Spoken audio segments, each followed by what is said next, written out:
Dito sa Papa Dudut Stories, ikaw ay hindi nag-iisa.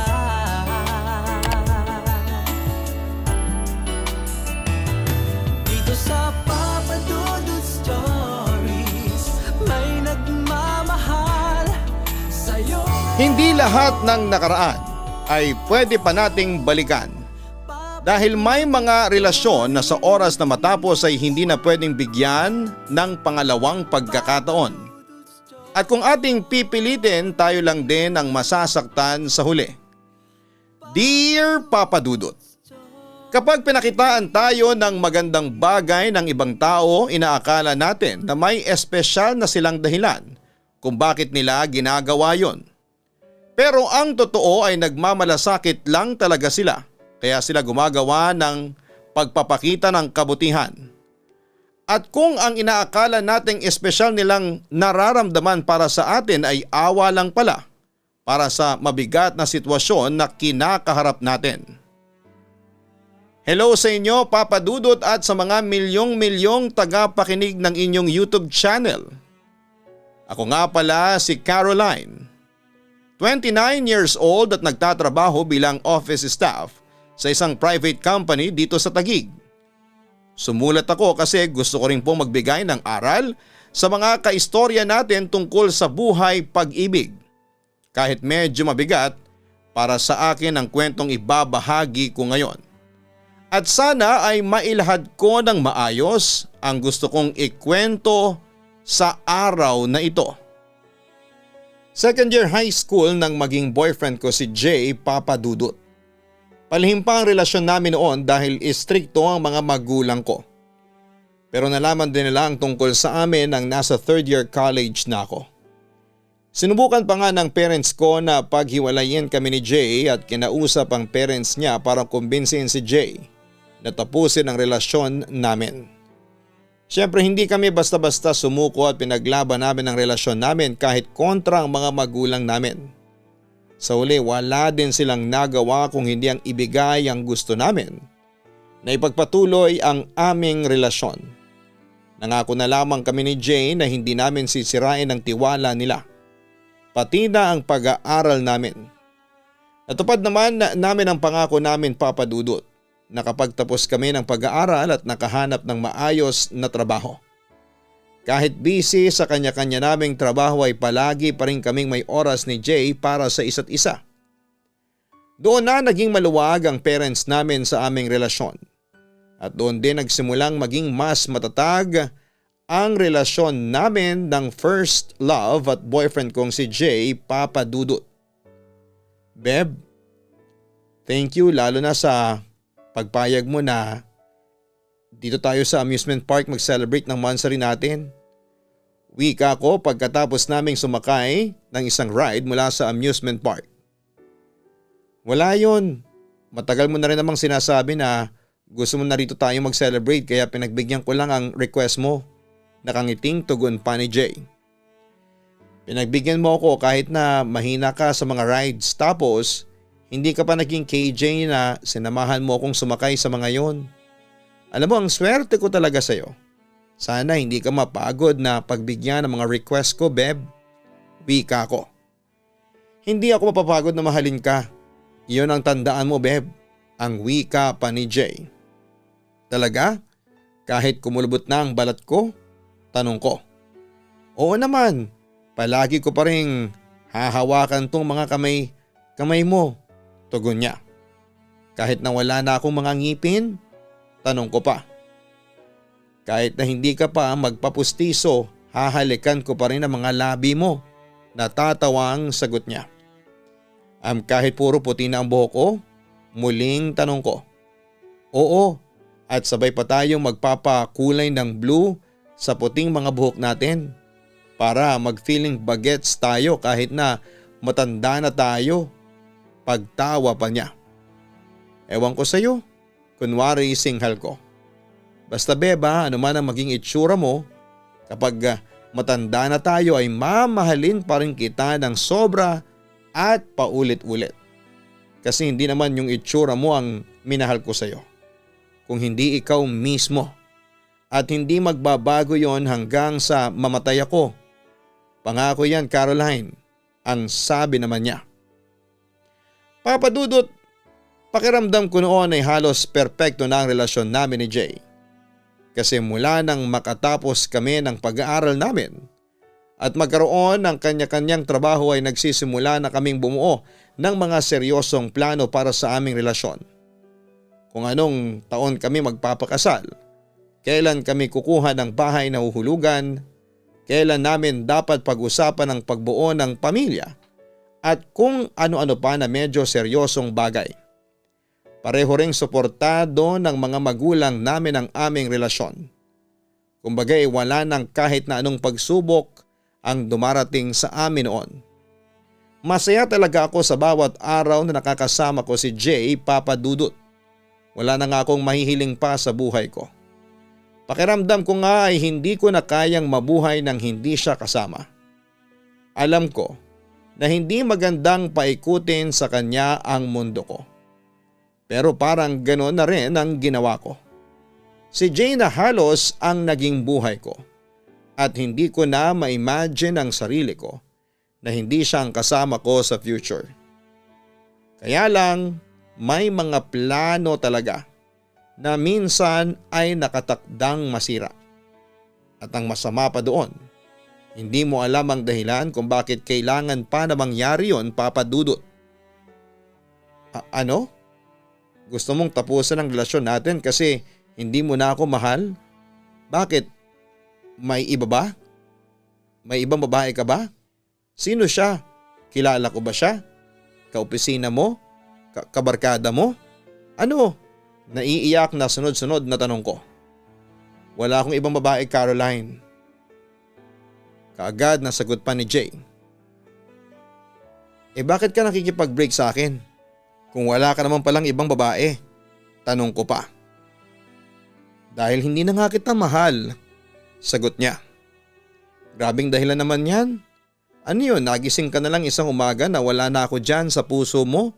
Ang sabi ko. Parang gano'n na nga pero maniwala ka sa akin. Nag-effort naman ako na ibalik ang feelings ko sa'yo. Kaya lang wala na talaga eh. Hindi ko na maramdaman yung dating tayo. Hindi ko na maramdaman yung pagmamahal ko na para sa'yo. Paliwanag pa niya. Grabe ka talaga, Jay. Daig mo pa ang instant noodles sa sobrang bilis mong maramdaman na hindi mo na ako mahal. Jay, 9 years. 9 years lang naman ang gusto mong itapon dahil ang sabi mo ay bigla ka na lang nagising na wala na ako dyan sa puso mo. Hindi ka pa talaga nanghihinayang na 9 years yun? Pag-iyak ko. Mas manghihinayang ako kung ipagpapatuloy pa natin ang relasyon natin na ito kahit na hindi na kita mahal. Caroline, ayaw ko namang maging unfair sa'yo. Kaya pinapalaya na kita at sana ay ganun din ang gawin mo sa akin. Kasi kahit na anong gawin ko wala na talaga. Hindi na talaga kita mahal. Kaya please hayaan mong tapusin na natin ang lahat sa atin ngayon. Tugon niya. Papa Dudut, naramdaman ko na rin talaga ang unti-unting panlalamig ni Jay noon sa relasyon namin. Sa amin dalawa ay siya talaga ang mas sweet, clingy at mahilig sa mga sorpresa. Kapag mansa rin namin ay hindi pwedeng hindi siya magbibigay ng regalo kahit madalas, na nakakalimutan ko ang espesyal na araw na yon. Kapag alam niya na may menstruation period ako, dadalhan niya ako ng bagay na paborito kong pagkain. At sa tuwing nag-aaway kami tungkol sa mga simpleng bagay, si Jay ang palaging unang nanunuyo. Kaya nga sa 9 na taon ng relasyon namin, pakiramdam ko ay mas matimbang ang pagmamahal sa akin ni Jay kesa sa pagmamahal ko na para sa kanya. At nang magsimula na siyang manlamig sa akin ay pilit kong iniintindi ang lahat. Yung hindi na niya ako masyadong natitext o natatawagan. Nakakalimutan niya na rin ang months rin naming dalawa. At hindi na siya nag-I love you pagkatapos naming mag-usap sa cellphone. Wala akong maisip na dahilan kung bakit nangyayari ang panlalamig niya na yon sa akin. Kinukumbinsi ko na lamang ang sarili ko na baka masyado lang siyang stressed sa trabaho niya. At nang dumating ang araw na nakikipaghiwalay na siya sa akin, doon na nga bumalik sa isipan ko lahat ng pagpaparamdam niya sa akin na ayaw na niya. na hindi na niya ako mahal.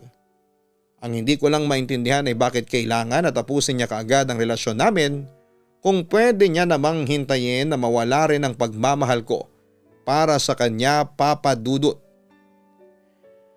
Papa Dudut, sobrang nahirapan talaga ako na tanggapin ang pakikipaghiwalay sa akin ni Jay. Ilang taong ko rin kasing pinaikot sa kanya ang mundo ko. Tapos ay bigla niya na lamang akong iiwanan ng mag-isa. Nasanay ako na palagi siyang nasa tabi ko kaya hindi ko na alam kung paanong magsisimula ulit nang hindi na siya kasama. Kaya naman may ilang beses din akong nakiusap na bigyan pa niya ng isa pang pagkakataon ng relasyon namin. Pero naging matigas si Jay at sinabi niya na ayaw na niya akong mas masaktan pa. Paulit-ulit niyang pinamumuka sa akin na hindi niya na talaga ako mahal. At doon ko na siya tuluyan na binitawan kahit sobrang sakit para sa akin ang desisyon niyang yon. Pinilit kong mag-move on dahil wala naman akong choice, Papa Dudut. Blinako sa mga social media account ko si Jay at in-unfriend ang ilang common friends namin. Alam ko na mukhang bitter ako sa ginagawa ko pero yun ang sarili kong paraan para mag-move on. Ang iwasan at layuan ang halos lahat ng taong may koneksyon sa kanya. 3 taon nga ang lumipas, panibagong pagsubok ang dumating sa buhay ko. Yon ay nang madiagnose ako na may stage 2 colon cancer, Papa Dudut. Caroline, may bisita ka pala. Wika ni Mama. Na-confine na ako noon sa ospital para sa nalalapit kong chemotherapy. Sino po? Tanong ko. Si Jay. Maiwan ko muna kayo at kukuha lang ako ng kape sa kantin. Jay, ikaw na munang bahala sa anak ko. Baling ni Mama sa bisita ko. Saglit akong natahimik bago ako naglakas ng loob na magsalita. Anong ginagawa mo dito, Jay? Tanong ko. Gusto lang kitang makausap, Caroline. Tugon niya. Gusto mo akong makausap? O gusto mong makita kung gaano ako mukhang kawawa dahil sa sakit ko ngayon? Ang sabi ko. Caroline, please. Hindi ako pumunta rito para makipagtalo sa'yo. Wika niya. So pumunta ka nga dito para kaawaan lang ako, tama ba? Naiiyak sa galit na sabi ko. Siyempre hindi. Hayaan mo naman sana muna ako makapagpaliwanag. Ang sabi naman niya. Wala ka nang dapat na ipaliwanag, Jay. Nasabi mo na lahat sa akin noon ang dapat mong sabihin. Nasabi mo na noong araw na nakipaghiwalay ka. At tinanggap ko na yon kahit sobrang sakit. Tinanggap ko kahit na sobrang hirap. Kaya umalis ka na, okay? Pagtataboy ko sa kanya. Papa Dudut, magkahalong emosyon ang naramdaman ko sa biglang pagsulpot ni Jay ng araw na yon. Pananabik, pagmamahal, inis at galit. Pero pinaka nang ibabaw sa lahat ang galit. Aaminin ko na oo, may espesyal pa rin talaga siyang puwang dito sa puso ko. Hindi naman kaagad yun basta mawawala, lalo na at matagal din ang naging relasyon namin. Kaya nga lang, Papa Dudut, para bang bumabalik lahat-lahat ng sakit at kirot na iniwanan niya dito sa puso ko. Para kung biglang tumalon sa nakaraan na yung araw na nakipaghiwalay na lamang siya bigla sa akin. Yung mga araw na hinahabol-habol ko siya para lamang magbalikan kaming dalawa. Yung araw na tuluyan na niyang tinuldukan ang kwento naming dalawa. Mahal ko pa rin si Jay, pero alam ko naman na kaya lang siya bumalik ay dahil sa awa sa nararamdaman niya para sa akin. At hindi ko yon kailangan. Hindi ko kailangan ng awa o simpatya. Lalo na kung magmumula sa tao na minsang nagwasak ng puso ko, Papa Dudut. Bago tayo magpatuloy, huwag kalimutan na mag-like, share, and subscribe. Napansin po ng inyong si Papa Dudut na majority po ng mga listeners natin, almost half, ay hindi pa po nakakapag-subscribe. Pindutin po ang notification bell at subscribe button sa ating pagpapatuloy. Pero hindi rin tumigil si Jay sa paulit-ulit na pagpunta niya sa akin at palagi ko siyang pinagtatabuyan. Bumabalik pa rin siya sa kabila noon, Papa Dudut. Caroline, I'm sorry. Sorry kung bigla na lang ako nakipag-iwalay sa iyo dati. Sorry kung pakiramdam mo ay iniwan kita sa ere. Sorry kung nasaktan kita. Pero wala akong choice dahil ayokong mas masaktan ka kapag pinagpatuloy pa natin ang relasyon nating dalawa. Medyo naluluhang sabi pa ni Jay. Ang hirap eh. Sobrang hirap ng ginawa mo sa akin, Jay. Alam mo naman na halos sa'yo ko na pinaikot ang mundo ko. Tapos bigla ka na lang mawawala sa buhay ko. Sobrang nahirapan akong paikutin ulit ang mundo ko nang hindi ka na kasama. Kasi ikaw nang naging buhay ko pero bigla mo na lamang tinapon ang lahat. Bigla ka na lamang nang iwan. Panunumbat ko sa kanya. Pinagsisisihan ko ng lahat ng ginawa ko sa iyo. Kung alam mo lang, nasaktan din naman ako sa ginawa kong pagtuldok ng relasyon natin. Pinagsisisihan ko yun. Pinagsisisihan ko yun na nasaktan kita. Wika pa niya. At hanggang ngayon ay sinasaktan mo pa rin ako sa tuwing nakikita kita. Pag-iyak ko naman sa kanya. Kaya nga hayaan mo na alagaan kita para makabawi ako. Pakiusap niya. Bakit pa? Dahil naaawa ka sa akin? Jay, hindi ko kailangan ng awa mo. Wika ko. Hindi naman ako nandito dahil lang sa naaawa ko sa iyo. Nandito ako dahil ayoko mawala ka. Mahalaga ka sa akin, Caroline. Ayokong basta ka na lamang sumuko sa sakit mo. Gusto ko na palagi akong nasa tabi mo sa lahat ng oras na lumalaban ka kaya please hayaan mo na gawin ko ito. Hayaan mo na akong alagaan ka. Muling pakiusap niya. Papadudo tuluyan ko nang hindi napigilan ang sarili ko na yakapin si Jay kahit nga mga luha ko ay tuluyan na ring nagwala mula sa mga mata ko. Ayoko pa naman sana na magpakita sa kanya ng kahit na anong kahinaan pero wala eh. Bumigay na ako ng tuluyan. Lumambot na ang puso kong pilit kong pinatitigas para hindi muling tanggapin si Jay. Nang tinapos niyang relasyon namin noon ay wala siyang ibang sinabi kung hindi ang mga salitang hindi na niya ako mahal. Ni isang beses ay hindi ko narinig mula sa kanya ang salitang sorry. Walang sorry kasi tinapos niya ang relasyon namin. Sorry kasi bumitaw siya. Sorry kasi nasaktan niya ako. Wala pong ganon papadudot kaya nga naghalo ang sakit at galit dito sa dibdib ko. Kasi pakiramdam ko noon ay bigla na lamang siyang nawala ng pakialam sa akin. Mahirap tanggapin na hindi na niya ako mahal. Pero mas mahirap tanggapin yung basta na lamang itinapon ka kahit na ilang taon na ang pinagsamahan ninyo. Kaya nang marinig ko ang sorry mula sa kanya ng araw na yon ay unti-unting nabawasan ang galit ko sa kanya. Siguro yun lang talaga ang hinihintay ko mula sa kanya. Yung humingi siya ng sorry at maramdaman ko na kahit papaano nagkaroon ako ng importansya sa buhay niya, Papa Dudut. Pinayagan ko na si Jay na alagaan ako habang dumadaan ako sa iba't ibang klase ng therapy. Na-confine ako sa ospital at hindi naman naging problema para sa amin ang gastusin dahil may kaya ang mga magulang ko. Marami rin kaming kamag-anak ang tumulong sa amin financially kaya nagtuloy-tuloy ang therapy ko, pati ng pagbuti ng kalagayan ko sa umpisa. At aaminin ko na malaking bagay ang pag-aalaga ni Jay para kahit papaano ay hindi ako masyadong mahirapan. Sa kanya kasi ako kumukuha ng lakas. Palagi niyang sinasabi na kailangan kong magpakatatag at magpalakas para sa kanya at sa mga taong nagmamahal sa akin. Na kahit kailan ay hindi na siya aalis sa tabi ko. Pinanghawakan ko yon kaya naman tinulungan ko ang sarili ko. Unti-unti ay nanumbalik ang espesyal na nararamdaman ko kay Jay hanggang sa dumating ang araw na na-realize ko na mahal ko na ulit siya. Kahit na hindi ako sigurado kung bumalik na rin ba ang pagmamahal niya para sa akin, Papa Dudut. Jay, thank you ha. Kasi hanggang ngayon na inaalagaan mo pa rin ako. Pasasalamat ko sa kanya. Sinabi ko naman sa iyo hindi ba? Mahalaga ka sa akin kaya ginagawa ko ito. Tugon niya.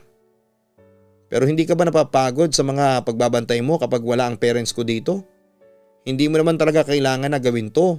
Kaya okay lang kung mapagod ka at hindi mo na gawin to. Maiintindihan ko. Wika ko.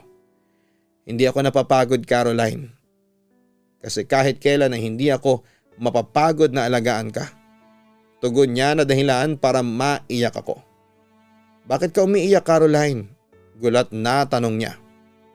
Wala lang. Naalala ko lang kasi yung huling beses na sinabi mo sa akin yan. Nangako ka sa akin noon na hindi mo ako iiwanan at aalagaan mo ako habang buhay. Pero bigla ka namang nawala, tugon ko. Bumalik naman ako, di ba? Bumalik ako para tuparin ang pangako ko sa iyo, wika niya. Hindi ka na ba aalis ulit? Naluluhang tanong ko. Hindi ako aalis hanggat hindi ka gumagaling. Sinabi ko naman sa iyo, hindi ba? Gusto ko na sa bawat laban mo ay kasama mo ako. At sa oras na malampasan mo ito ay gusto kong nandito pa rin ako sa tabi mo.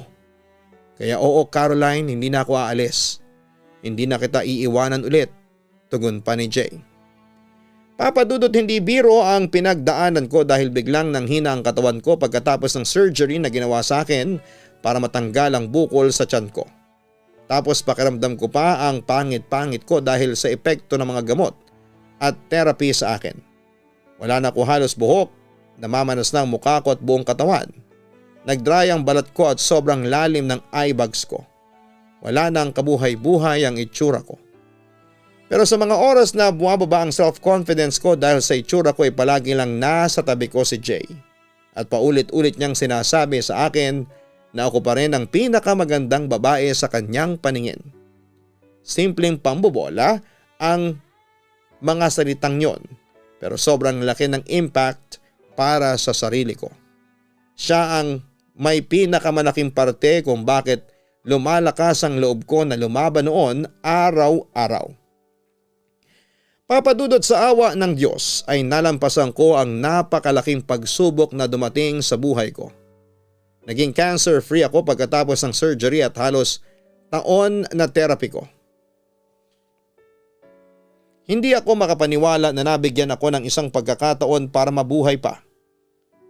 Kaya naging malaki ang pasasalamat ko sa Diyos, sa mga magulang ko at kamag-anak ko, pati na rin kay Jane na kasama ko sa pakikipaglaban sa naging sakit ko. Sa totoo lang, umaasa rin talaga ako noon na pwede na ulit na maging kami ni Jay. Kaya lang hindi nangyari yon dahil bigla na lamang siyang nawala na parang bula. Hindi na niya ako pinuntahan sa ospital at hindi na niya ako tinawagan pa. Na hindi niya ako dinalaw kahit nang makauwi ako sa bahay. Nagre-ring naman ang cellphone niya nang subukan ko siyang tawagan pero hindi siya sumasagot. Online din siya sa Facebook pero hindi siya nag-reply sa mga chat ko. Hanggang sa hindi ko na natiis at nag-decide ako na puntahan siya sa apartment niya, Papa Dudut. Nagulat siya nang makita niya ako at doon niya sinabi sa akin ang totoong dahilan kung bakit bumalik siya. Caroline, sorry kung hindi na kita nadadalaw sa bahay ninyo o nasasagot ang mga tawag mo. Pero hindi ba magaling ka naman sa sakit mo? Wika niya. Oo, pero gano'n na lang ba yun? Porke magaling na ako? Porke wala na akong cancer? Wala ka nang pakialam sa akin? Naguguluhan na tanong ko. Hindi naman sa gano'n, kaya lang kasi mali yung iniisip mo tungkol sa ating dalawa. Mahinang wika niya. Ano palang ibig mong sabihin? Tanong ko. Caroline, magiging honest ako sa iyo Wala naman kasi talagang walang tayo. At kahit kailan hindi pwedeng magkaroon na tayo. Dahil may girlfriend na ako at malapit na kaming ikasal. Sagot niya na labis kong ikinagulat. Gago ka pala Bumalik-balik ka pa sa buhay ko. Kahit na may girlfriend ka na. Ano yung mga pinakita mo sa akin na may cancer pa ako? Mga kaplastikan, ganoon? Pagpapanggap lang ang lahat? Sabihin mo sa akin, Jay, bakit kailangan mo pa magpanggap na may pakialam ka sa akin? Kung may mahal ka na palang iba? Sunod-sunod na tanong ko. Dahil nakukonsensya ako noon. Ayoko na bigla ka na lang mawala nang hindi man lang tayo nag-uusap ng maayos. Kaya ginawa ko ang lahat para makalapit sa iyo. Para maalagaan ka bilang isang kaibigan mo lang. Paliwanag niya. Kaibigan? Wow, Jay! Sabihin mo nga ang totoo, nakukonsensya ka lang ba talaga noon o naaawa ka lang sa akin? Naawa ka nang malaman mo na yung ex-girlfriend mong patay na patay sa iyo dati malapit nang mamatay dahil sa cancer niya? Ano? Bakit hindi ka makasagot? Tama ako, hindi ba? Na halos 1 taon na inalagaan mo ko at awa lang talaga yung nararamdaman mo para sa akin? Naiiyak na wika ko. Caroline, I'm sorry. Saad niya. Sorry? Sorry na naman? Wala na ba talaga akong ibang maririnig sa'yo kundi ang lecheng sorry na yan? Alam mo, sana hindi ka na lang bumalik sa buhay ko. Sana hindi mo na lamang akong inalagaan. Sana hinayaan mo na lang ako mamatay. Kasi alam mo nang dahil sa ginawa mo sa akin na to, parang pinatay mo na rin ako. Parang pinatay mo na ako sa sobrang pagkadurog nitong puso ko ngayon. Isang request na lang, Jay, please. Huwag ka na sana ulit babalik pa sa buhay ko. Kasi baka tuluyan na akong mabaliw kapag sinaktan mo pa ulit ako. Muling pag-iyak ko. Papadudot sa pangalawang pagkakataon ay winasak ni Jay ang puso ko pati na ang mundo ko. Sa pag-aakala na muli itong iikot na kasama siya. Ang sakit. Sobrang sakit. Wala na yatang masasakit kapag nasaktan ka ng parehong tao sa pangalawang pagkakataon. Okay na ako eh. Naka-move on na ako mula kay Jay. Mula sa pangiiwan niya sa akin at pananakit niya at pagpaparamdam na hindi na niya ako mahal. Tapos bigla na lamang siyang babalik sa buhay ko. Oo, hindi niya sinabi sa akin na mahal niya ulit ako noon. Pero hindi naman kailangan sabihin yon dahil ang pagmamahal minsan ay nagiging sapat na sa paraan kung paano ito iparamdam sa isang tao. Alam po ninyo, papadudot, minsan ay iniisip ko na sana hindi na lamang panandali ang bumalik si Jay sa buhay ko. Sana hindi na lamang ako nakasurvive sa cancer. Para sana hindi na ulit naramdaman yung ganitong sakit dito sa puso ko. Umasa na kasi ako noon. Umasa na ako na pwede na ulit na maging kaming dalawa. Ang buong akala ko talaga noon ay kasunod ng paggaling ko sa sakit ko ay magiging masaya na rin ang puso ko. Kasi madudugtungan na ang natapos na kwento ng relasyon namin ni Jay. Pero hindi pala. Kasi hindi talaga siya bumalik para mahalin ulit ako. Bumalik lamang siya para sa panandalian na pag-aalaga sa akin. Dahil naaawa lamang siya sa akin. At yun ang bagay na pinakamasakit na natanggap ko mula sa kanya. Yung maalagaan niya ng dahil lamang sa awa na nararamdaman ko. Papadudot, pagkatapos ng araw na yon ay pinigilan ko na ang sarili ko na gumawa ng paraan para magkabalikan kami ni Jay. Sapat na yung pinamukha niya sa akin na awa lang talaga ang nararamdaman niya para sa akin. Na hindi na niya ako mahal, na may ibang babae nang nilalaman ang puso ko. Mahirap, sobrang hirap, pero pinilit kong tanggapin ang lahat. Wala naman kasi akong ibang pagpipilian kung hindi tanggapin ang katotohanan. Na ang lalaking inakala kong bumalik sa buhay ko para mahalin ko ay hindi na talaga ako magagawang mahalin kahit kailan. Lalo na nang malamang kong kinasal na siya sa 2 taon niyang girlfriend. Doon ako tuluyang bumitaw mula sa lahat ng rason para mahalin siya. At ngayon, kahit na single pa rin ako, ay masasabi ko na kontento at masaya na ako sa buhay ko. Salamat, papadudod, kung sakali man na swertehin itong sulat ko na mabasa po ninyo. Gusto ko rin kasing makapag-iwan ng mensahe sa mga taong minsang binaliwala, iniwan at sinakta ng taong mahal nila. Mahirap talaga na magpatuloy sa buhay na hindi sila kasama. Pero tandaan natin na hindi titigil ang mundo natin sa pagkawala nila sa buhay natin. Ano pa man ang mangyari, kailangan nating magpakatatag para sa ating sarili at sa mga taong tunay na nagmamahal sa atin at hindi awa lamang. Hindi ko alam kung dapat ba akong magpasalamat sa kanya dahil dumating siyang muli sa buhay ko dahil sa awa ay gumaling ako. O dapat ba akong magalit sa kanya dahil pinaasa niya ako? Kung kayo po ang tatanungin, ano nga ba ang dapat kong maramdaman sa ginawa ni Jay sa akin? Yours truly, Caroline.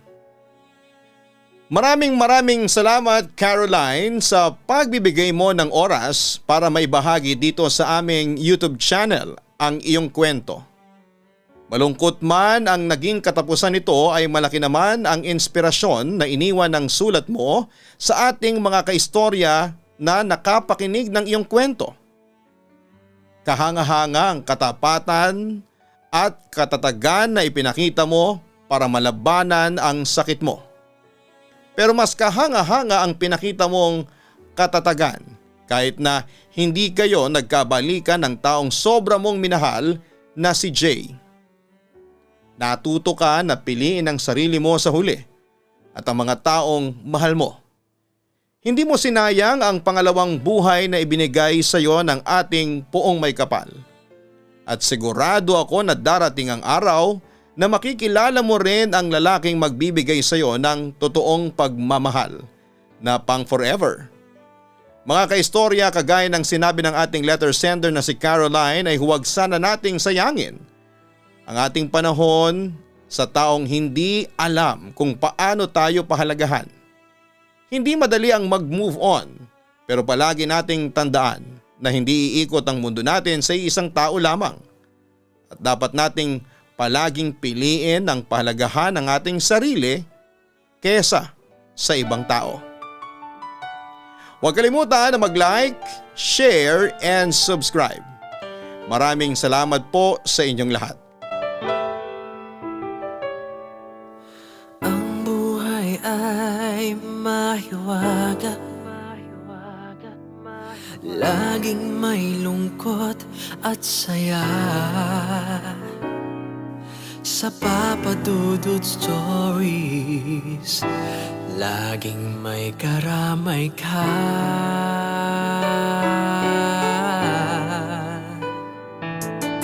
Mga problemang kay bigat,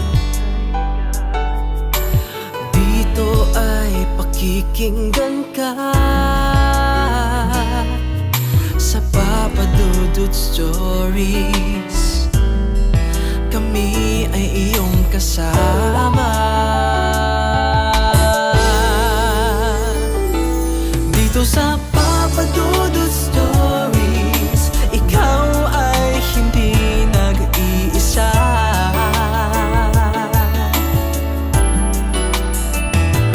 Dito sa Papa Dudut Stories, may nagmamahal sa'yo. Papa Dudut Stories, Papa Dudut Stories.